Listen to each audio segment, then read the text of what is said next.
Good morning. 2025ஆம் ஆண்டு நடைபெற்ற தரம் 5 அரசு புலமை பரீட்சை பகுதி 1க்கான 1 வரையுள்ள வினாக்களுக்கான விடை காணும் விளக்கம். முதலாவது வினா, 4 குவளைகளின் 5 உருக்கள் A, B, C, D, E ஆகியவற்றினால் காட்டப்பட்டுள்ளன. அவற்றின் ஒரே குவளையை காட்டும் இரு உருக்களும் யாவை? முதலாவது A யும் D. A புள்ளிகளுக்கு நிறம் தீட்டவில்லை, ஆனால் D ஒன்று விட்ட ஒரு புள்ளிக்கு நிறம் தீட்டிச்சு. அப்ப முதலாவது பொருத்தமில்லை. இரண்டாவது விடை B யும் C. B ஒன்று விட்டு ஒரு புள்ளிகளுக்கு நிறம் தீட்டிக்கு, சீலும் ஒன்று விட்டு ஒரு புள்ளிக்கு நிறம் தீட்டிக்கு, ஆனால் சீல ஒரு அரை வட்டத்தில் நிறம் தீட்டிக்கு, அது B காணப்படவில்லை. அப்ப இரண்டாவது விடை புல. மூன்றாவது சீமி. சீல ஒன்று விட்டு ஒரு புள்ளிக்கு நிறம் தீட்டிக்கு, ஆனால் பாதி வட்டத்திற்கு பாதி புள்ளிக்கு நிறம் தீட்டிக்கு. ஈலையும் ஒன்று விட்டு ஒரு புள்ளிக்கு நிறம் தீட்டிக்கு, பாதி புள்ளிக்கு நிறம் தீட்டிக்கு. அப்ப முதலாவதுக்கு மூன்றாவது பொருத்தமாய் இருக்குது. இரண்டாவது வினா, பின்வரும் உருவில் உள்ள பாதணிகளிடையே ஒன்றோடொன்று பொருந்தும் பாதணிகள் எத்தனை சோடிகளை ஒரே தடவையில் வேறுபடுத்தலாம்? இப்ப பாதணி என்றால் வலப்பாதணியும் இடப்பாதணியும் நம்ம சோடி படுத்தலாம். இப்ப முதலாவது ஒரு பாக்ஸ் ஒன்று தந்திக்கு, அதுல நிறைய பாதணிகள் தந்திக்கும். இப்ப இந்த பாதணிக்கு இந்த பாதணி பொருத்தலாம், இந்த பாதணிக்கு இந்த பாதணி பொருத்தலாம், இந்த பாதணிக்கு இந்த பாதணி பொருத்தலாம், இந்த பாதணிக்கு இந்த பாதணி பொருத்தலாம். நம்ம இந்த 3 பாதணிகளுக்கு நாம் ஏ பொருத்தவில்லை என்றால் அதற்கான இடப்பக்க பாதணி காணப்படவில்லை.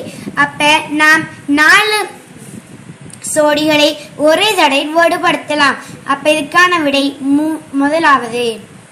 மூன்றாவது வினா, கடதாசி மீது இருந்து பென்சிலை வெளியே எடுக்காமல் ஒரே பாதையில் ஒரே தடவைக்கு மேற்பட செல்லாமல் இவ்வுருவை வரைய வேண்டியுள்ளது. உருவை வரைதலை எந்த இடத்திலிருந்து ஆரம்பிக்க வேண்டும்? முதலாவது விடை ஏ. இப்ப ஏலிருந்து நாம் இப்படி போய் பீனோடாக சென்று சீடம் வந்தால் இன்னைக்கிற நேர்கோடு நம்ம மீது செல்லவில்லை, அவைய செல்லிக்காங்க பாதையில் ஒரு தடைக்கு மேற்பட செல்லாமல். அப்ப முதலாவிட புல. இரண்டாவது விட பி. நம்ம பி போய் சீனோடாக சென்று நாம ஒரு தடைக்கு மேற்பட செல்லாமல் நாம வறண்டு விட்டோம் பி நூடாக சென்று. இப்ப இரண்டாவது விட சரி. மூன்றாவது விட சி. சீனுடாக இப்படி சென்றால் இன்னைக்கிற கோடி நம்ம செல்லவில்லை, அவை செல்லிக்காங்க பாதையில் ஒரு தடைக்கு மேற்பட செல்லாமல். அப்ப மூன்றாவது விட ஒரு பாதையில் மேற்பட செல்லாமல் என்று அவை செல்லிக்கிறதால மூன்றாவது புல. அப்ப மூன்றாவது கேள்விக்கான விடை இரண்டாவது. நான்காவது கேள்வி, தொடக்கத்தில் தரப்பட்டுள்ள உருவை தயார் செய்வதற்கு A, B, C, D ஆகிய உருப்பகுதிகளில் எந்த இரு உருப்பகுதிகளை பயன்படுத்த வேண்டும்? இப்ப ஒரு ஃபேன் ஒன்று தந்திக்கு, அதுல இடஞ்சுழியாத்தான் சுற்று, அந்த வலஞ்சுழியாத்தான் சுற்றுது. இப்ப முதலாவது விடை A யும் D. A இடஞ்சுழியா சுற்றுது, D இடஞ்சுழியா சுற்றுது. இப்ப முதலாவது புலப்புல B யும் C.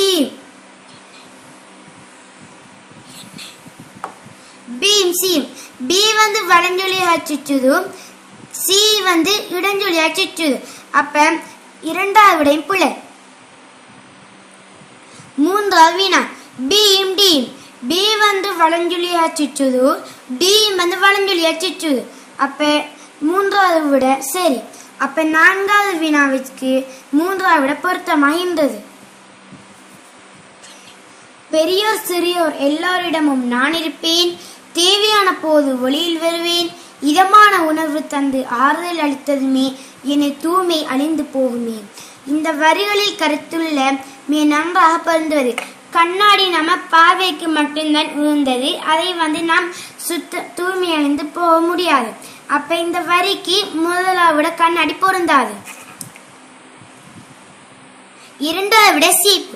சீப்பு நாம் தலைவாழ்வதற்கான் உதவும், அதை நாம் தூய்மை அழிந்து போக முடியாது. அப்ப இந்த வரிகளை கருத்து நன்றா பொருந்துவதற்கு சீப்பு உதவாது, பொருந்தாது.